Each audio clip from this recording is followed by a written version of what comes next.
Yo les voy entonces a hablar ahorita sobre el tema fundamental, digamos, en cuanto a que es el que tiene el nombre de la asesoría de hoy, que son es la bioética, la investigación y los comités de bioética, ¿no? Bueno, entonces, la motivación que ha generado la creación de los comités de bioética es dar respuesta a los conflictos éticos creados por los avances científicos y tecnológicos, los cuales desbordan los límites de la ciencia médica. Pero también, este es en el caso, por supuesto, de los comités de bioética que cuando están abocados a la parte hospitalaria asistencial y conciliar la libertad profesional del clínico y, o del científico con los derechos humanos y el interés común. Entonces, podríamos definir los comités de bioética como instancias interdisciplinarias. Fíjese que lo que está en otro color es porque es de especial importancia, de diálogo y decisión bioética, que asumen la responsabilidad de intentar clarificar y resolver racional y razonadamente los conflictos de valores que se presentan en la práctica clínica, en la investigación y actualmente también en las organizaciones sanitarias y en otro tipo de organizaciones como luego les comentaré.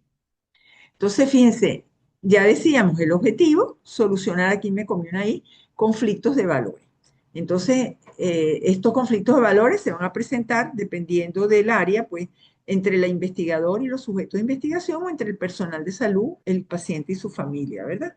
¿Dónde se da esto? ¿En qué lugar? En las instituciones científicas, donde existe, donde se hace investigación, por ejemplo, en las organizaciones sanitarias, donde se presta atención sanitaria, pero hoy en día hay una tendencia que se ha ampliado a todo tipo de, prácticamente de organización, puede ser empresa, pueden ser instituciones educativas, instituciones de servicio público, etcétera, ¿verdad? Hace unos meses atrás nos invitaron a algunos miembros del CENAVI a hablarles en un seminario que estaban haciendo una jornada para que habláramos sobre los comités de bioética a nivel de ese tipo de instituciones. Entonces, fíjense cómo hay Seminario de estudiantes estudiantes, sí, para formación católicos, de de formación sacerdotes. católica. Ujú, Sí, es exacto, verdad, porque es la palabra importante. seminario puede pensarse en otras cosas, sí. Exacto, exacto. Entonces, bueno, fíjense, uno no lo pensaría y ellos estaban interesados en crear un comité de bioética, porque pues tiene ese efecto, digamos, de contacto, de balanza, de análisis. Entonces, los comités de bioética, fíjense, una de las de los organismos internacionales que más se ha ocupado de justamente la bioética en general, en todos sus aspectos, es la UNESCO. Y la UNESCO, hace unos años atrás, en el 2005, comenzó a publicar unas guías que orientaban a las personas para la creación de comités de bioética, ¿verdad? Inicialmente fueron cuatro y luego se añadió una quinta guía que justamente está dirigida a la creación de comités de bioética de otro tipo en las comunidades o en las empresas, como decíamos antes, ¿verdad? Entonces, en estas guías dice, la número uno, que es la que se ocupa justamente de los conceptos básicos. Entonces, ellos clasifican los comités de bioética en cuatro tipos. Los comités, cuando hablamos del área de salud, comité creadores de políticas o comités consultivos, en Estados Unidos se les llamaba advisory committees, los comités de asociaciones de profesionales de la salud, los comités de ética hospitalarios o asistenciales y los comités de ética para la investigación. Entonces, estos dos los subrayo porque son los que más nos interesan para digamos, lo que vamos a hacer en el día de hoy. Entonces, estos comités tienen varios niveles de operación. Pueden actuar a nivel nacional, pueden actuar a nivel regional o pueden actuar a nivel local. Y aquí pues le faltó algo a las guías, que también pueden haber comités de este tipo que son internacionales. Entonces, que ya quedan pautas que son, digamos, a practicar en más de un determinado país. Entonces, ¿cuáles los comités nacionales? ¿Qué es lo que hacen? Asesorar temporal o permanentemente a los diversos gobiernos nacionales en diferentes temas de bioética. Fíjense que en Venezuela nosotros hemos tenido algunas iniciativas para la creación de estos comités nacionales. La primera de ellas fue en 1998, cuando era ministro de Sanidad el doctor José Félix Oleta, que creó la Comisión Nacional de Bioética.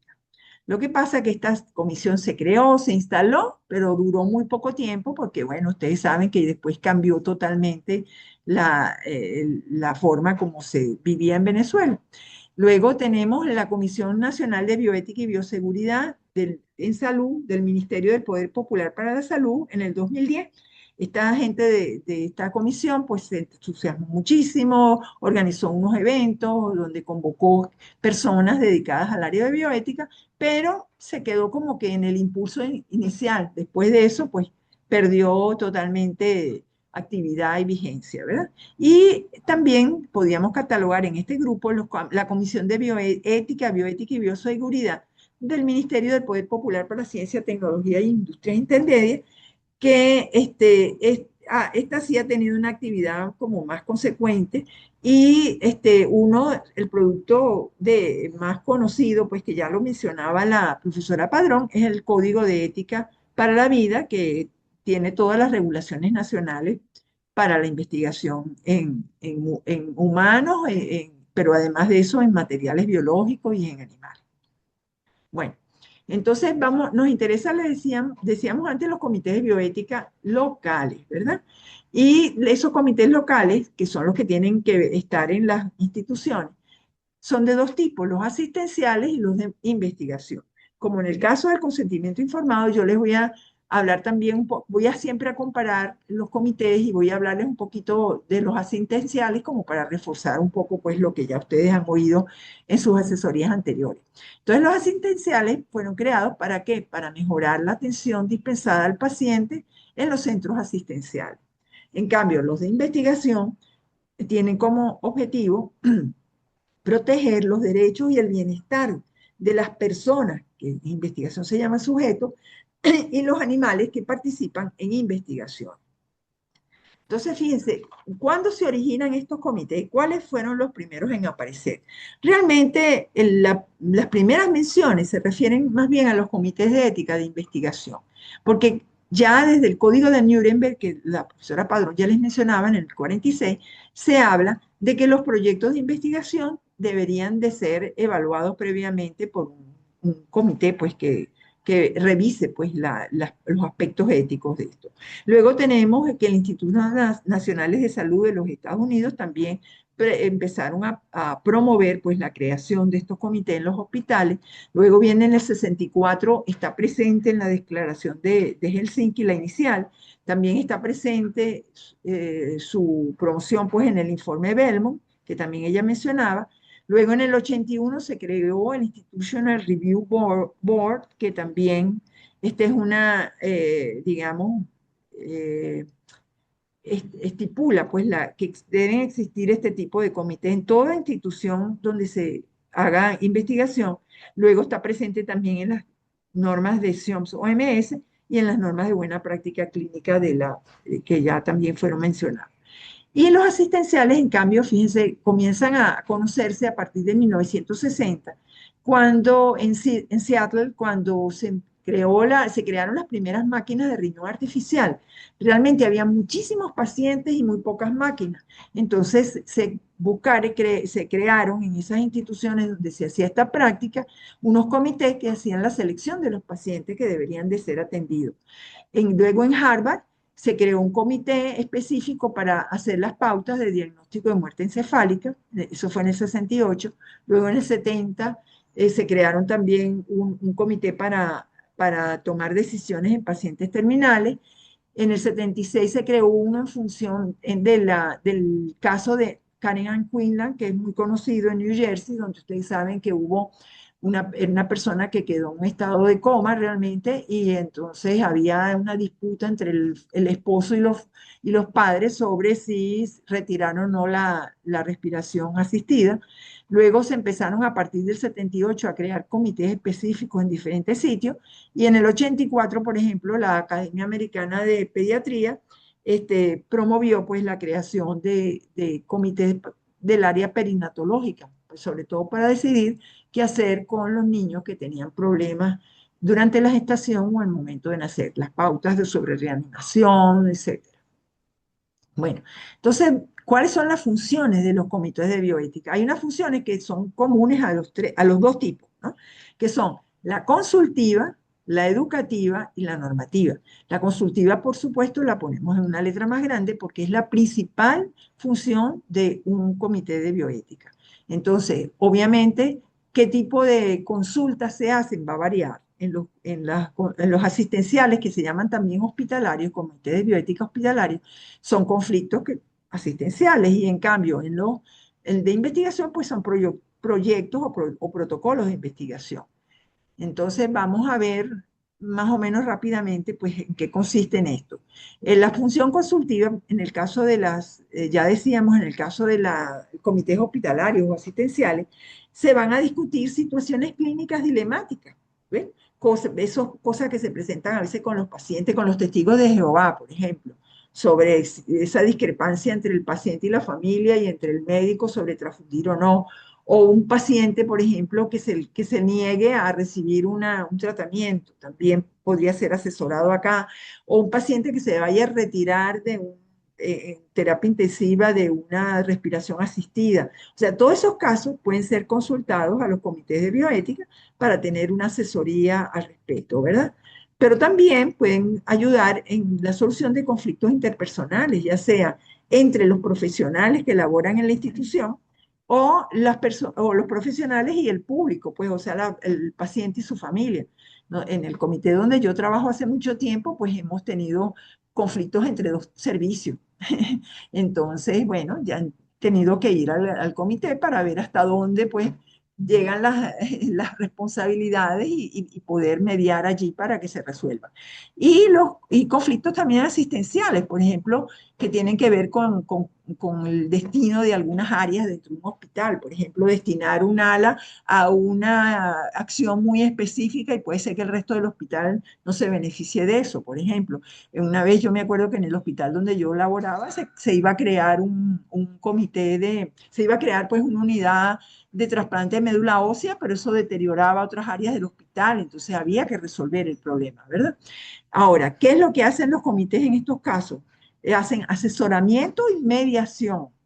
O sea, sobre todo en esto de los conflictos interpersonales, no debe ejecutar los productos de ese análisis que hace, ¿verdad? La- la- las orientaciones que da, eso le toca a la persona que está haciendo la solicitud, y las decisiones no son vinculantes, o sea, que no existe obligación de cumplir con las decisiones que toma ese comité. En caso de los proyectos de investigación, ya decíamos, la función consultiva va a ser la evaluación del proyecto de investigación. Entonces, fíjense, estas citas son tomadas tanto de las normas de Helsinki del 2024 como Sion OMS del 2016. Entonces, dice que todas las propuestas para realizar investigaciones relacionadas con la salud en la que participen seres humanos deben presentarse a un comité de ética de la investigación. Entonces ahí no, fíjense, no se excluye nada. El investigador debe obtener la aprobación o autorización de este comité antes de empezar la investigación.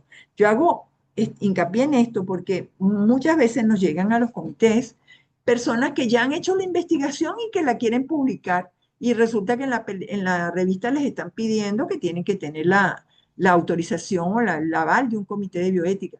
Pero es que el aval hay que darlo al proyecto. No tiene caso que uno le dé un aval bioético a algo que ya está hecho, porque si había alguna transgresión en esa investigación, ya la transgresión está hecha. ¿Ok? Entonces, esto es importante porque esto mucha gente lo desconoce y pretende que le evalúen algo cuando ya lo hizo. Ay, perdón. En el caso de las investigaciones colaborativas a nivel internacional, la revisión ética debe tener lugar tanto en la institución anfitriona como en la institución patrocinadora. Esto tiene que ver entonces con esos proyectos, por ejemplo, internacionales, donde el organismo que crea el proyecto está en otro país y llegan a varios países, digamos, para que se desarrollen parte de los proyectos. Entonces tienen que tener es a nivel central esa aprobación previa y lo debe exigir el comité de bioética local, ¿verdad? Y también en los que son multicéntricos, también a veces no son internacionales, sino nacionales y se desarrollan en varios centros. Entonces, el centro donde se origina la investigación tiene que llevarlo a su comité de bioética y cada localidad debe también evaluarlo en su comité de bioética local. ¿Ok? Igualmente, en este caso, el comité local tiene que exigir el aval del comité de bioética de la institución central. Luego, otra cosa muy importante es que la revisión por el comité debe incluir no solo los aspectos éticos, sino también los científicos. Y este es un punto muy álgido, que a nosotros en los comités nos pasa mucho, que la gente reclama que cómo es posible que le vayamos a hacer alguna observación o alguna sugerencia en relación a lo que él planificó en su trabajo. Si nosotros lo que tenemos que ver es lo ético, no, ya vemos, ya vamos a ver cómo esto no es verdad, o cómo esto inclusive está reforzado por estas normas de investigación internacionales. Fíjense, en la Declaración de Helsinki 2025, la norma 21 dice que la investigación con participantes humanos debe tener un diseño y ejecución científicamente sólidos y rigurosos que tenga la probabilidad de producir conocimientos confiables, válidos y valiosos, y evite el desperdicio de la investigación. Las normas OMS son mucho más puntuales y son mucho más largas también, y no solamente tienen la norma, sino comentarios a la norma. Y ellos son mucho más precisos, y dice que los comités de ética de la investigación deben reconocer la validez científica de la investigación propuesta, porque es esencial para su aceptabilidad ética. Dice también que una investigación con seres humanos poco sólida desde el punto de vista científico no es ética, pues puede exponer a los participantes a riesgos o incomodidades sin ninguna finalidad. Y también nos dice que aun cuando no haya ningún riesgo de daño, invertir el tiempo de las personas y los investigadores en actividades improductivas desperdicia recursos y deja entonces de ser algo ético. Entonces, fíjense cómo no es un invento de los comités de bioética, sino que más bien es una obligación de que se vean también los aspectos metodológicos. Y de hecho, uno está en yo trabajo hace mucho tiempo en un comité de bioética donde recibimos muchísimos trabajos de grado y bueno, eso realmente, a veces lo metodológico es lo que tiene más observaciones, mucho más observaciones que lo científico. Es que desde el inicio, desde el planteamiento, inclusive hasta los detalles y los instrumentos que se usan. Bueno, entonces, ¿qué es lo que se evalúa desde el punto de vista ético y científico? Aunque ustedes seguramente ya lo vieron en la guía que usaron para evaluar su protocolo, pero bueno, esto es, digamos, en resumen, también lo que dicen esas normas internacionales. En la evaluación ética hay que ver el valor social, o sea, la utilidad que tiene esa investigación. Eso es muy importante. Luego, los beneficios y los riesgos que tiene para el participante en la investigación, para el sujeto. Sí, tiene que ver que se haya respetado la libertad y los derechos de los participantes. Tiene que ver con que digamos, haya una propuesta de confidencialidad, de que se maneje confidencialmente los datos.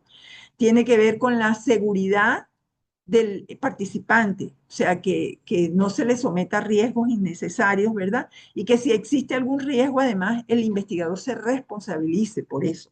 Y tiene que ver también con la factibilidad del proyecto, porque a veces vemos investigaciones donde la gente se propone hacer algo con sopotoscientas variables, que tiene que ver con muchísimos detalles y muchas cosas y se dispersa. Y realmente uno sabe que esa investigación no vaya a tener el final porque se va a diluir el investigador en todos esos aspectos, o que se proponen hacer investigaciones con unas poblaciones sumamente grandes. Entonces, ese también es un elemento que tiene que ver. Usualmente esas investigaciones demasiado ambiciosas no se terminan nunca. Entonces se gastan, como decía anteriormente en las normas, todo ese esfuerzo, todos esos recursos, se molesta a la gente sin ninguna necesidad. Y desde el punto de vista científico, se tiene que ver el fundamento científico de la investigación, la idoneidad del diseño, la adecuación de los métodos y la capacitación del equipo investigador. Porque a veces vemos investigaciones que va a ser una persona en un momento dado y resulta que el tema de la investigación tiene que ver con una especialidad muy puntual que no está presente en esta investigación. Entonces, todo esto es muy importante. Entonces, otra cosa que tiene, digamos, otra obligación que tienen los comités de bioética de la investigación es hacer seguimiento a las investigaciones. Y esta es una de las cosas más difíciles, ¿verdad? Sobre todo cuando se trabaja con muy pocos recursos. Entonces, el investigador debe suministrar al comité información pertinente para permitir el monitoreo de los expedientes de la investigación y en particular información acerca de cualquier efecto adverso. Entonces uno, sobre todo en las que son de tipo experimental, eso tiene que ser muy estricto. Entonces uno tiene que exigirle a ese investigador que periódicamente, la periodicidad va a depender, por supuesto, de la duración del proyecto, de la amplitud de ese proyecto, que pase un reporte diciendo cómo van las cosas, si todo va bien, si ha habido algún efecto adverso. Y si hay un efecto adverso grave, tiene que ser informado de inmediato. ¿Ok? Los investigadores deben presentar un informe final al comité con un resumen de los resultados y las conclusiones del estudio. Fíjense, en un comité hospitalario en donde yo, que también, que es mixto, pues, yo olvidé decirles eso, pero bueno, luego se los digo, que tenemos, que hay comités en los hospitales a veces que por las pocas posibilidades de tener, de formar dos comités se usa uno solo, ¿verdad? Y entonces ellos tienen, en el caso de investigación, tienen que pasar un informe final al comité. Nosotros les exigimos siempre, una vez que uno le manda el aval, le manda un formato para que haga el informe final.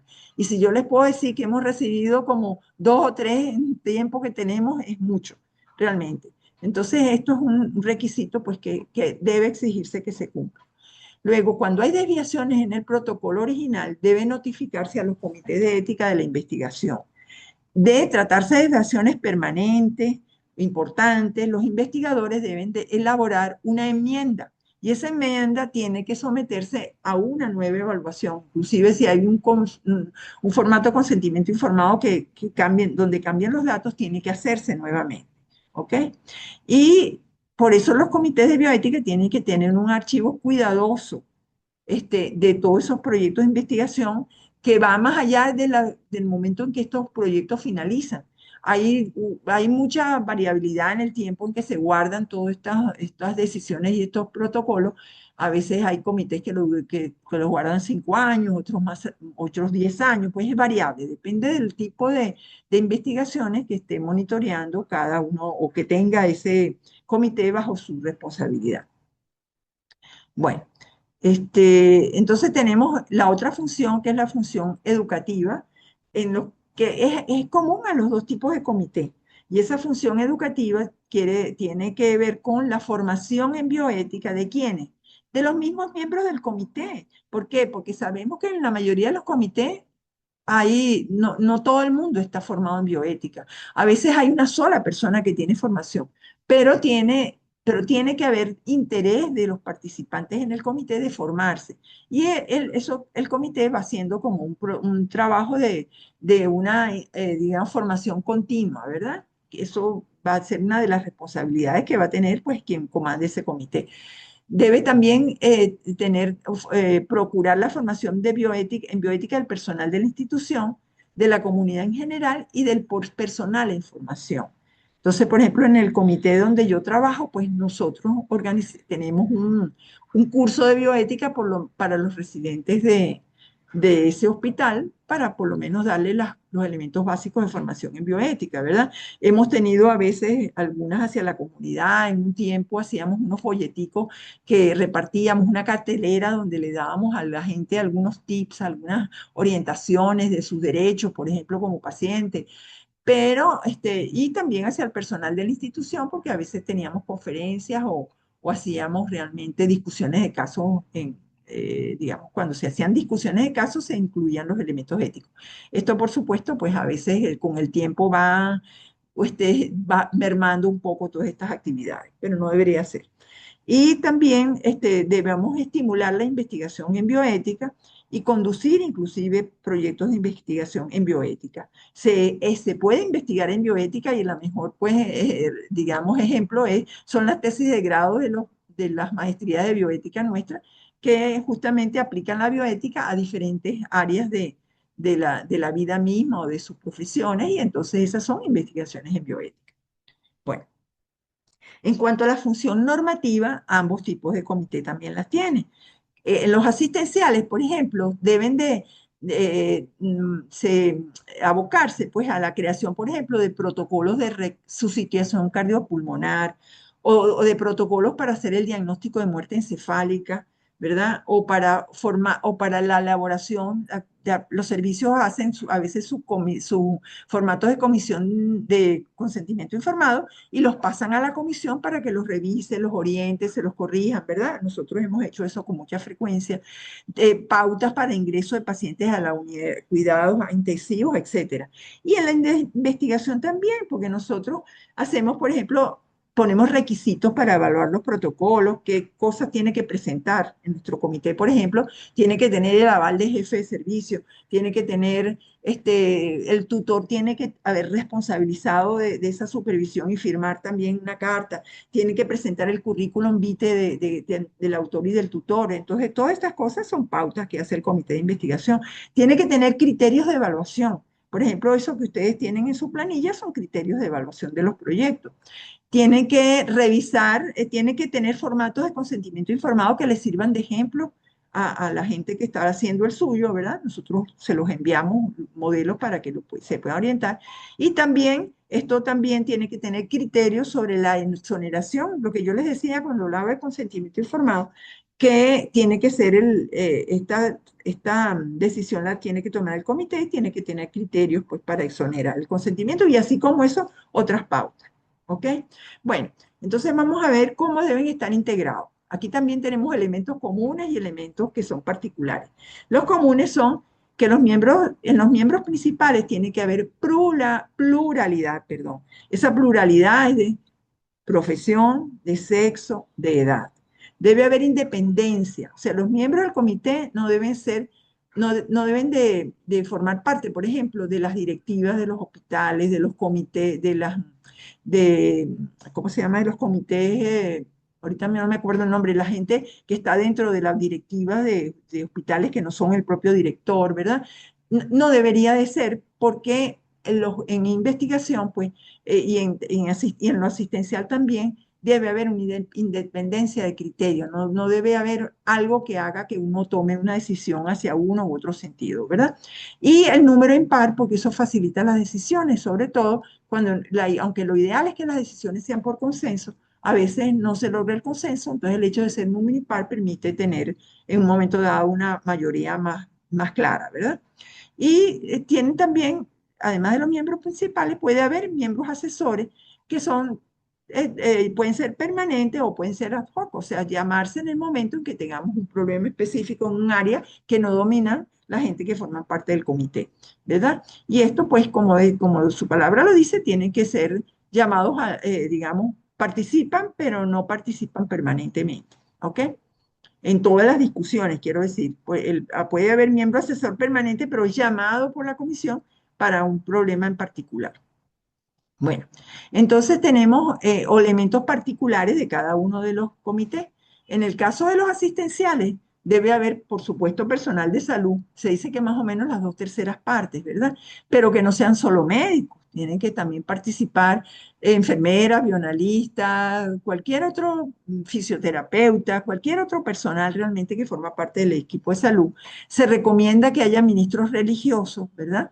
Es difícil que lo haya de todo, pero por lo menos de la religión que sea mayoritaria o cualquier ministro religioso, porque realmente también lo que ellos van a vigilar es el respeto a esa parte espiritual del paciente y entonces eso puede hacerlo aunque no sea propiamente de la religión que está profesando el paciente sobre el cual se está haciendo la discusión. Abogados es importante, sobre todo cuando hay implicaciones legales en las decisiones que se toman, personal administrativo, bioeticistas, por supuesto, trabajadores sociales, decimos que siempre debe haber por lo menos uno, ¿verdad? Trabajadores sociales, miembros de la comunidad Y el número mínimo es de 5 miembros. Fíjense, subrayo esto de miembros de la comunidad porque es algo también que con frecuencia se olvida o no se busca tener, ¿verdad? Y es que, ¿por qué los miembros de la comunidad? Porque ellos son como el punto de vista del paciente. O sea, representan de alguna manera al paciente, a la persona que no está digamos, conocedora de todas estas cosas que conoce el resto de este equipo, ¿verdad? Y que pueden ponerse mejor en el lugar de ese paciente o de la familia de ese paciente para poder dar opinión cuando se está discutiendo un caso de este tipo asistencial, ¿verdad? Se dice que en algunos casos, inclusive, por ejemplo, si se trata de algunas enfermedades específicas, VIH, ¿qué le digo? FQ, por ejemplo, fibrosis quística, entonces es recomendable que este miembro de la comunidad sea parte de ese tipo de problemas, sea familiar o enfermo de alguna de esas patologías, porque va a permitir también eso, representar mejor al paciente dentro de esta discusión. En el caso de las investigaciones, pues obviamente deben haber investigadores que conozcan pues el oficio. Siempre es recomendable que haya mínimo un conocedor de la metodología científica. ¿Por qué? Porque como yo les decía, veíamos antes, pues hay que ver si ese proyecto está bien planificado, bien planteado, si el diseño es adecuado y eso lo tiene que ver esto. A veces se combina, a veces son investigadores y conocedores de la metodología científica en la misma persona. Siempre se busca, como en este caso, que haya una persona ajena a la ciencia, mínimo una. ¿Por qué? Porque eso que yo les decía, porque es el punto de vista del sujeto de investigación en este caso, estar como representando ese sujeto. No, sería bueno que haya miembros no afiliados a la institución, porque ¿qué pasa? A veces hay instituciones de investigación muy pequeñas. A nosotros nos pasó con un comité que se quería crear en un sitio donde se investigaba específicamente un problema de salud, terapéuticas de un problema de salud nada más.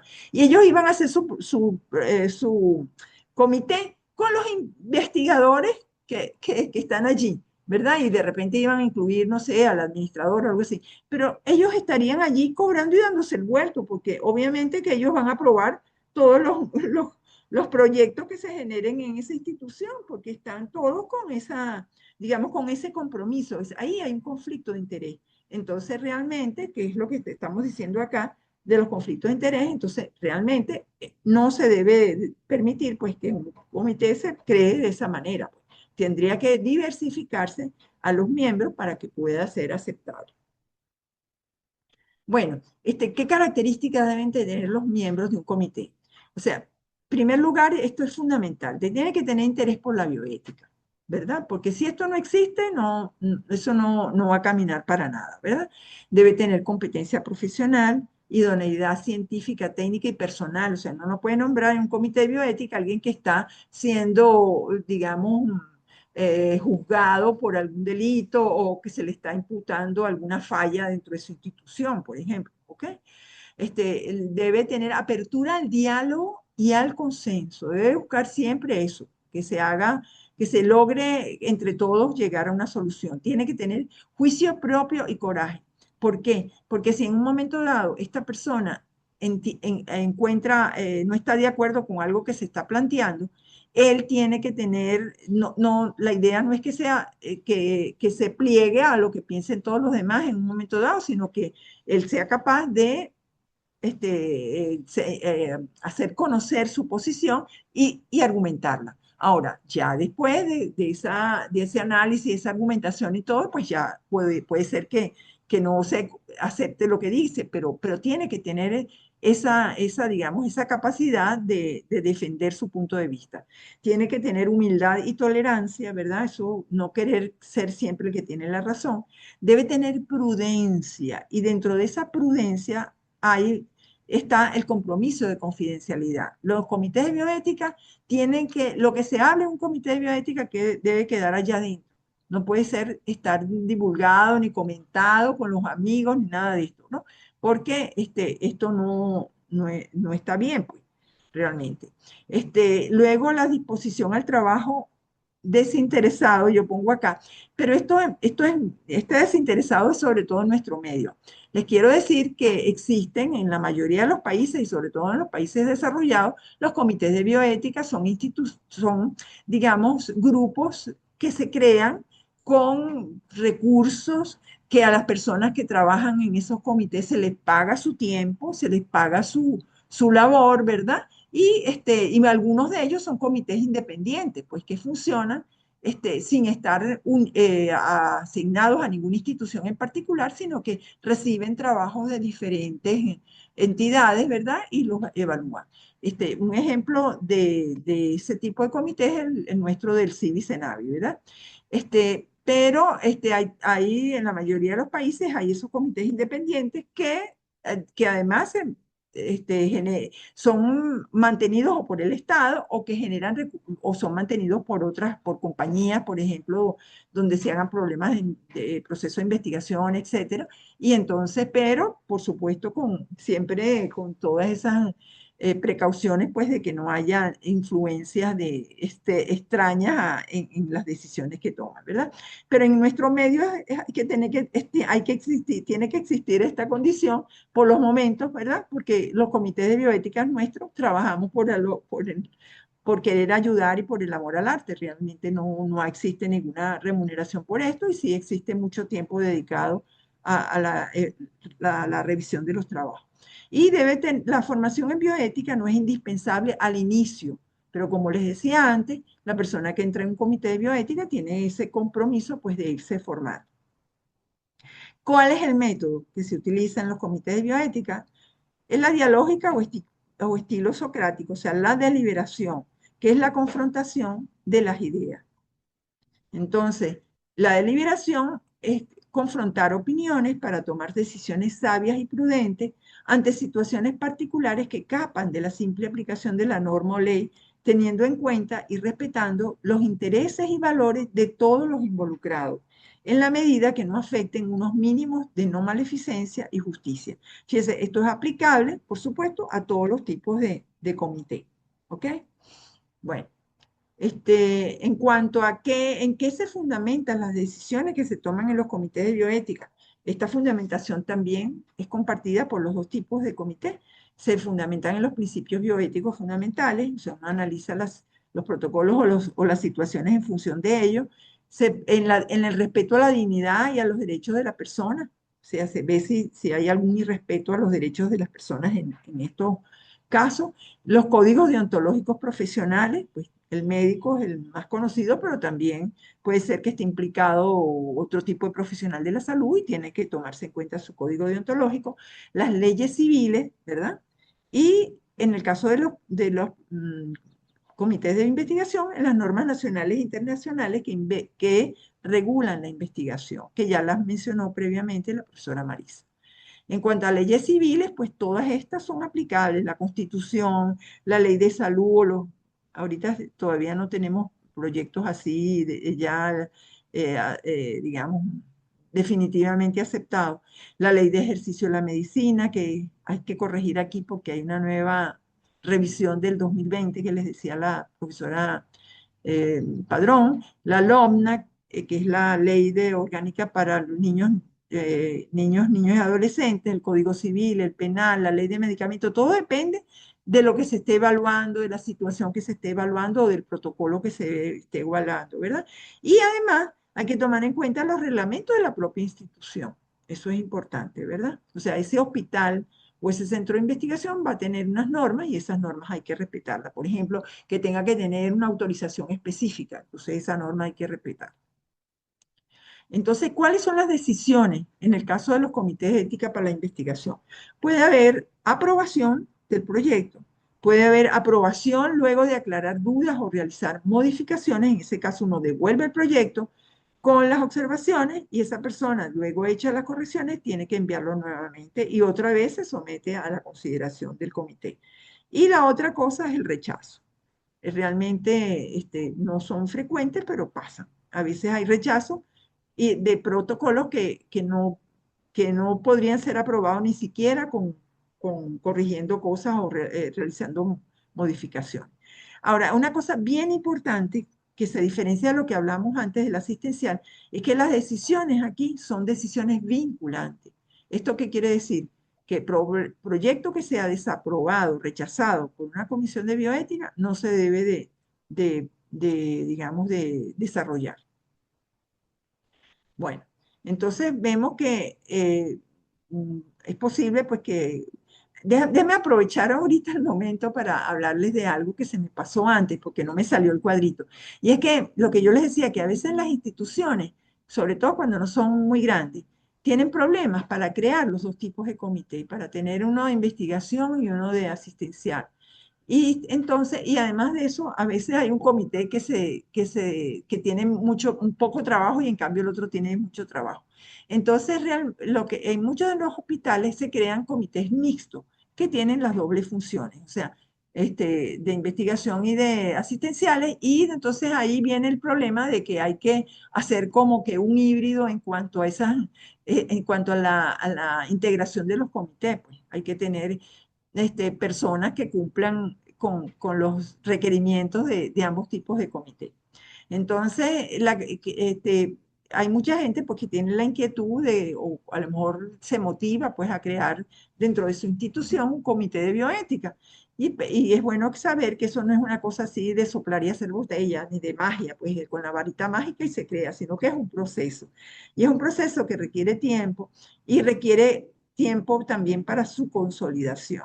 Entonces vamos a ver cómo es el proceso de creación. Primero, hay que definir los objetivos, o sea, qué tipo de comité necesitamos en esa institución. Esto podría ser aplicable, como decía, a cualquier otro tipo de institución, aunque no sea del área de la salud, ¿verdad? Entonces, en el caso de salud, si lo que necesitamos es uno de investigación, si necesitamos uno de asistencial. Elaborar los estatutos. Esas son las normas por las cuales se va a regir ese comité y es importantísimo que eso esté bien establecido. La designación en el comité de un coordinador y un secretario, la búsqueda de un marco jurídico y dependencia, o el marco jurídico serían las leyes, las normas, todo lo que va a regir en un momento dado ese comité, debe que quedar claro, y la dependencia, ¿verdad? O sea, ¿qué forma de dependencia tiene con la institución ese comité? ¿Verdad? Hablamos siempre de que en vez de dependencia, quizás deberías, dependencia en el sentido de que uno del comité tiene que estar incluido en el organigrama de la institución y tiene que dar cuenta, rendir cuenta, pero lo que no debe haber es una dependencia en cuanto a que la dirección de ese hospital o el órgano directivo, pues, maneje al comité en cuanto a sus decisiones o lo coaccione de alguna manera, ¿verdad? Y debería haber un presupuesto, cosa que en los nuestros pues siempre falta.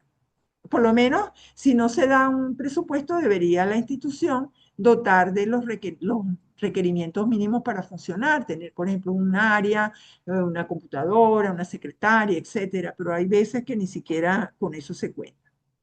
Bueno, ¿de quién es la iniciativa para la creación?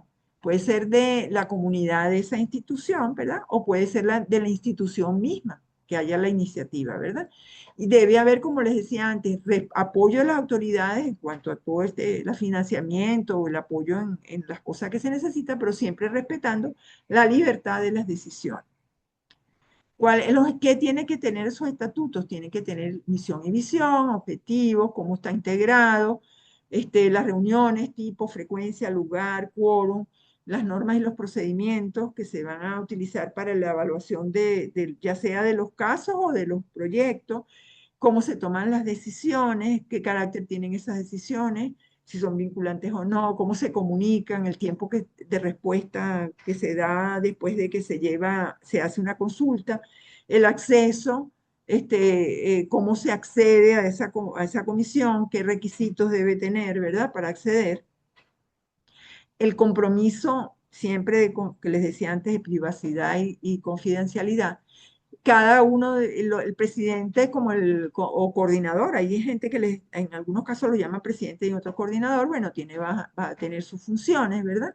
Y también el secretario va a tener sus funciones propias, ¿verdad? Sobre todo, esto es muy importante, el llevar los archivos, que todos los casos, protocolos quede registrado por X número de años, las actas de cada reunión, las correspondencias, las propuestas de política y las normas institucionales. Ok. Entonces, fíjense, hay una cosa, en sexo estricto, debería haber, y lo hay lo dicen las normas de la UNESCO y además existen en la mayoría de los países donde digamos, esto funciona bien, tienen unos entes coordinadores y supervisores de los comités de bioética, ¿verdad? Buscando que exista una cierta uniformidad, digamos, no es que tenga que ser idéntico, porque cada institución tiene sus características, pero que existan unas cosas básicas comunes a todos los comités de bioética. Eso, por supuesto, no existe en nuestro país, ¿verdad? Y sí existe en el caso de los comités de bioética para la investigación, un ente rector que es el Instituto Nacional de Higiene Rafael Rangel, que es algo, digamos, que no es lo que se espera de acuerdo a las pautas del UNESCO, pero, digamos, en nuestro medio funciona como rector en el sentido de que exige que todo comité de bioética esté acreditado ante ellos, ¿verdad? Entonces hay que tener un acta constitutiva legalmente habilitada, pues en registro, tiene que registrarse también los estatutos y los integrantes del comité. Y esto debería también estar registrado en el Ministerio del Poder Popular para la Salud, pero por supuesto esto nunca ha funcionado. La acreditación entre el Instituto Nacional de Higiene, pues sí, por lo menos en nuestro caso, el comité de Civicenavi sí lo tiene. En cambio, hay otro comité que pertenezco que no, nunca se ha acreditado. Pero eso no, nunca se ha, digamos, esto no está realmente en ningún momento se ha ejercido pues una coordinación realmente efectiva por parte de los organismos del Estado. En nuestros hospitales, muchos hospitales no tienen comités de bioética para la investigación y ni tampoco asistenciales, ¿verdad? Fíjense, a mí se me pasó, yo debía haber traído una laminita más o menos diciendo lo que le tenemos, pero realmente tenemos poca información porque no hay un registro nacional de los comités de bioética. Nosotros en el momento actual no sabemos cuántos existen. Sabemos de algunos porque somos cercanos a ellos. Por ejemplo, el Hospital Clínico Universitario es el más antiguo dentro de los hospitalarios, el del Hospital de Niños también tiene muchos años. Sabemos que en el Hospital Militar, sabemos que en el Hospital Pérez Carreño, en el Domingo Luciani, sabemos que dos hospitales grandes nuestros tienen comités de bioética, ¿verdad? Pero sabemos que en el interior, nosotros tenemos un alumno, por ejemplo, que en su tesis de grado se ha abocado un poco pues a cómo a registrar esos comités y cómo hacen esos comités en el caso de investigación, cómo hacen la evaluación de proyectos, ¿verdad? Entonces él tiene esa información en su estado, pero no pasa lo mismo en otras partes, pues. Entonces sabemos así de casos muy esporádicos. Sé que, por ejemplo, creo que en el Hospital Universitario de Mérida lo hay, porque hemos recibido proyectos o sea, trabajos para publicación que tienen aval de ese lugar y lo sabemos además por la profesora Páez que está con nosotros. Y bueno, y así tenemos algunas en el Hospital Central de Valencia, pero son cosas así donde uno sabe que existe porque alguien se lo dijo. Y también pues, en el área específica de investigación sabemos que ahí está en el IBIC y en el IDEA, pero no tenemos otra información así segura pues de otros comités. Este, mm, hay comités, pero yo les aseguro que la mayoría no funcionan adecuadamente. ¿Por qué? Porque están mal conformados, porque los miembros no tienen formación en bioética y porque no cumplen con sus funciones. Además, carecen de apoyo institucional. En el caso específico de los comités de bioética asistenciales, no hay cultura de consulta, porque en los casos de investigación, como se les exigen los posgrados que tengan el aval de la Comisión de Bioética, pues todos pasan. O como se los exigen las revistas, también tener el aval bioético, por lo general los investigadores se están abocando a hacer esa solicitud, pero no pasa lo mismo en los comités asistenciales.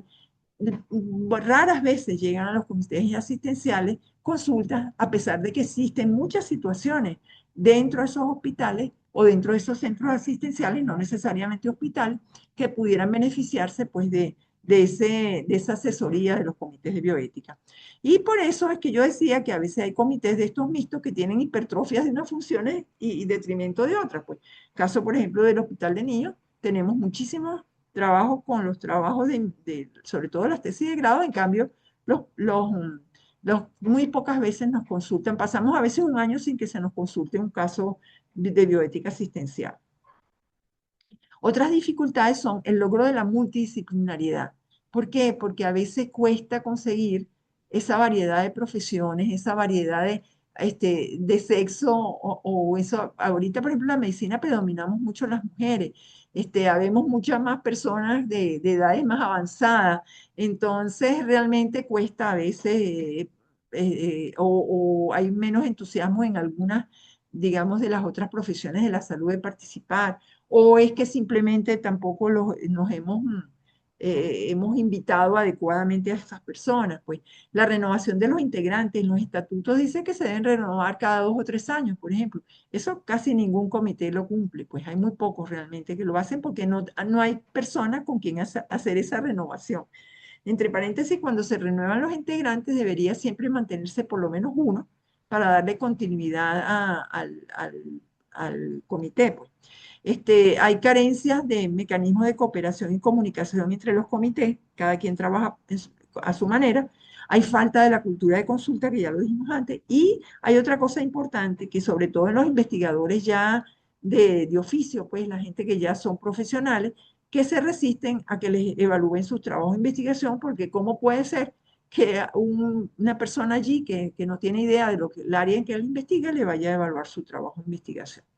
Entonces, bueno, muchas gracias, pues.